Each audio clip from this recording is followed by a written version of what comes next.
Well, the grand plan of this multi-ISIS group is actually, in time of the first day of Ramadan, they will seize the whole of Marawi and proclaim an Islamic Caliphate or state, just like what happened in Mosul when al-Baghdadi occupied Mosul June 2014. It was also the first day of Ramadan. And then they will attack Campo Ranao. And then from there, they thought that, or they hope that the people of Marawi will support them. It will be one Islamic state, and then they will kill as many non-Muslims as they can. So they would prove to the world that they're able to establish an Islamic state here in Asia.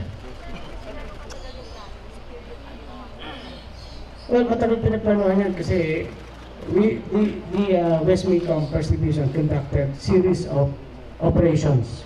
We call it Haribon 1, 2, 3, and 4, from Butik to Pietapo. Doon sa effectiveness ng airstrike doon, maraming namatay doon. So they realized, while waiting or planning there in the mountains, they're very vulnerable. So they hatched this plan, go to bring the war to the urban center and establish their Islamic State as the final requirement for a full-fledged ISIS.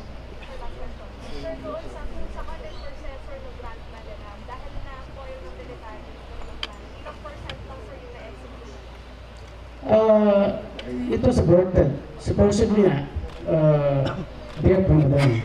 They're not able to fully deploy all their forces, actually even additional forces from AKP and BIFF.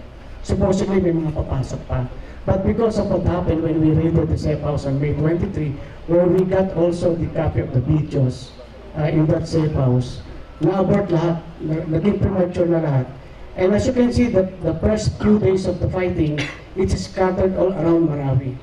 And then when our forces arrived and finally controlled and cleared several areas, they were just isolated and confined to the Bangolo district where the final resistance is being fought.